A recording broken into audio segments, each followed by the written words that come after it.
Nous recevons aujourd'hui Stéphane Lataste, associé du cabinet Chatin et Associés. Bonjour Stéphane Lataste. Bonjour. La loi El Khomri continue de faire parler d'elle. Quel est votre avis, selon vous, la principale réforme à en retenir? Pour moi, la principale réforme qu'a apportée la loi du 8 août dernier, dite loi travail, c'est la réforme de la négociation collective et plus particulièrement la négociation collective dans l'entreprise. La réforme a voulu vraiment que la norme qui sera applicable soit la plus proche possible du terrain. Mais parce que ce n'était pas le cas jusqu'à aujourd'hui? Plus vraiment, en réalité, malgré les différentes réformes qu'on a apportées en matière de négociation collective, on a observé en particulier en matière de temps de travail une diminution constante du nombre d'accords qui ont été conclus dans l'entreprise. Pour ça, il y a deux explications. D'abord, le droit du travail est devenu complètement illisible. Et ensuite, les clauses dites de verrouillage des conventions de branche rendaient souvent inapplicables les accords d'entreprise. Mais dans ce cas, comment a-t-on fait pour tout réformer? En fait, la réforme s'est assignée deux objectifs principaux: encourager la conclusion d'accords et renforcer leur efficacité. Le meilleur moyen d'encourager a été de faciliter la dénonciation ou l'adaptation des accords en cas de modification de la situation juridique de l'employeur. Quant à renforcer l'efficacité, on a assuré la primauté de l'accord d'entreprise sur l'accord de branche. C'est l'inversion dont on a beaucoup parlé de la hiérarchie des normes en matière sociale. Alors, est-ce qu'on pourrait aborder également les mesures prises pour faciliter la conclusion d'accords d'entreprise? Alors d'abord, la loi renforce le principe majoritaire. Je vous rappelle qu'avant la loi travail, pour qu'un accord d'entreprise puisse être conclu, il fallait qu'il le soit par un syndicat un ou plusieurs syndicats représentatifs qui avaient au minimum 30%, Oui. recueilli 30% des suffrages aux dernières élections Et et qu'il ne fasse pas l'objet d'une opposition de la part d'un syndicat majoritaire. Désormais, on part du principe que dès lors que l'accord a été conclu par un syndicat représentatif, si ce syndicat avait plus de 50% aux dernières élections, l'accord entre en vigueur immédiatement. Si le syndicat ou les syndicats en question avaient seulement plus de 30%, l'accord peut entrer en vigueur à la condition d'avoir été approuvé par les salariés qui auront été préalablement consultés. Et par ailleurs, pour les négociations d'accords? Alors, c'est le deuxième point. La loi travail facilite la négociation d'accords, y compris dans les sociétés qui ne disposent pas de délégués syndicaux, puisque désormais les accords d'entreprise vont pouvoir être signés avec des salariés mandatés dans n'importe quel domaine négociable par accord d'entreprise. Et les accords d'entreprise qui seront signés par des élus non mandatés n'ont plus besoin d'être approuvés par la commission paritaire de branche. Il suffit que celle-ci en soit informée. D'accord.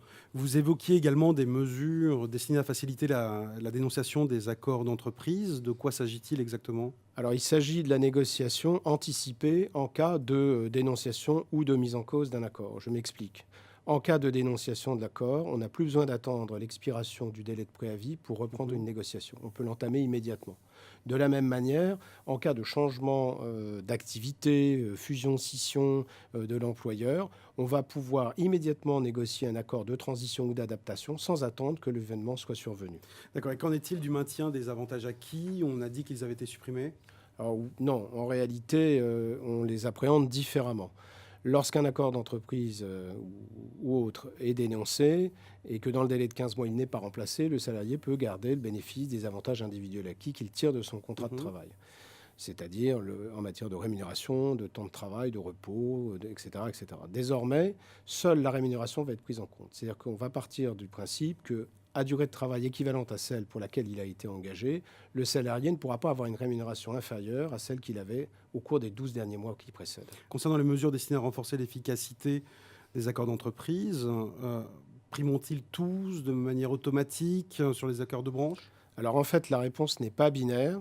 Dans certaines matières, comme la majoration des heures supplémentaires, la durée maximale quotidienne, le repos quotidien ou hebdomadaire, les astreintes, les temps de pause, la loi travail permet effectivement d'écarter l'accord de branche au profit de l'accord d'entreprise. Ce qui a conduit d'ailleurs les commentateurs à parler d'une inversion de la hiérarchie des normes sociales.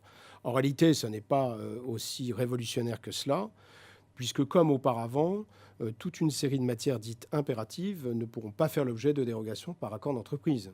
C'est le cas en particulier des salaires minima, des classifications professionnelles, mais aussi, c'est nouveau, de la prévention de la pénibilité du travail ou du principe d'égalité homme-femme. D'accord. En revanche, pour les autres matières, effectivement, les accords d'entreprise pourront primer sur les accords de branche conclus avant le 6 mai 2004, y compris les accords qui comprendront des clauses dites de verrouillage impératives. Du point de vue de votre expérience, comment voyez-vous cette réforme? D'un très bon œil, parce que je considère que le gouvernement a choisi de faire confiance aux partenaires sociaux dans l'entreprise et de les laisser créer les conditions d'un dialogue renouvelé et permanent, dans les limites, bien sûr, de l'ordre public qui s'impose en tout état de cause. Et c'est certainement en ce temps de chômage de masse et pour les salariés et d'insécurité juridique pour les employeurs un très bon moyen de promouvoir la flexi-sécurité à la française, qui ne doit pas se limiter à une facilitation des licenciements, mais doit effectivement conduire à laisser, comme l'a dit le Premier ministre, plus de liberté aux entreprises et aux salariés. Alors la formule est cocasse quand on sait que le Premier ministre a imposé cette réforme au forceps du 49.3, mais enfin, ça restera une réforme très importante pour le redressement de notre économie. Il reste à chacun des partenaires sociaux, qu'ils soient salariés ou patronaux, à jouer le jeu loyalement, à se comporter comme des partenaires responsables et interdépendants. Parce qu'en réalité, il n'y a pas d'entreprise sans salariés et il n'y a pas de travail sans entreprise. Ce sera donc le mot de la fin. C'est mon mot de la fin, effectivement. Merci Stéphane Lataste. Merci à vous. Je vous invite à retrouver les prochaines vidéos de cabinet Châtain et Associés. Merci.